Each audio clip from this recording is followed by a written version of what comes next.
د نیوز پریس چینل لیدونکو سلام ستړي مشه په موکړې مهمو خبرونو ته افغان ځواکونو د پاکستاني پوځیانو د بریدونو مقابل کې په ورته عمل لاس پورې کړ افغان سرحدي ځواکونو د پاکستان د توپچي حملو په مقابل کې بل مثال عمل کړای او د پاکستاني اړخ وشتل شویو توپونو مقابل کې ځوابي بریدونه کړي د ننګرهار د ولایتي شورا رئیس احمد علي حضرت وايي پاکستاني پوځیانو پرون له غرمې مخکې د ګوشتي ولسوالۍ په یو شمېر سیمو راکټي بریدونه وکړل خو په وینا یې افغان پولیسو ځواکونو یې بیرته پر وخت د ځواب ورکړی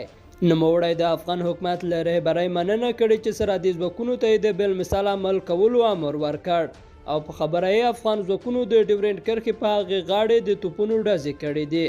هغه پر خپل فیسبوک پاڼه لیکلی پاکستان د افغان سولې او خاورې دایمي دښمن دی او هر کله چې افغان ولس د ثبات په لور ګامونه پورته کړي دوی بیا له هر ممکنې لارې کار اخلي چې مخنیوی وکړي کله راکټي بریدونه وکړي او کله هم نور ترهګریز فعالیتونه د ننګرهار ولایتي چارواکو او سرحدي لواء تر اوسه په دې هکله څه نه دي ویلي د یادونه وړ ده چې د افغانستان د بهرنیو چارو وزیر په کابل کې د پاکستان له سفیر سره په لیدنه کې له نوموړي غوښتي چې پر افغان خاوره د پاکستاني پوځیانو له لوري د راتوغول کېدونکو توغندیو په هکله د کابل جدي اندېښنې پاکستاني چارواکو ته ورسوي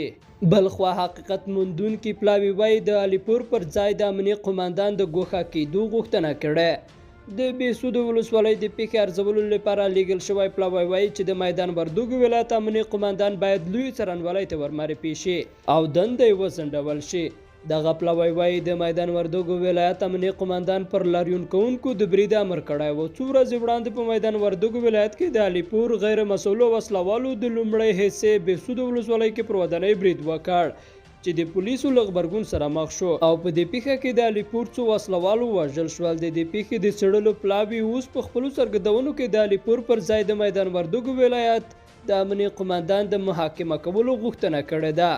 د دغه پلاوي وغړي ویل چې امنیه قماندان د لوی څارنوالۍ ته ورمعرفي شي دنده دې وځنډول شي د بېسودو لپاره ګمارل شوي چارواکي د نورو ولسوالیو ته ولیږل شي کورنیو چارو وزارت بیا وایي چې د همګړی امنیه قماندان کابل ته رابلل شوی او د پیښې د ثابتېدو په صورت کې به قانوني چلند ورسره کیږي او بهرنیو چارو وزارت وایي نړیواله ټولنه د طالبان د جګړې ختمولو ته وهڅوي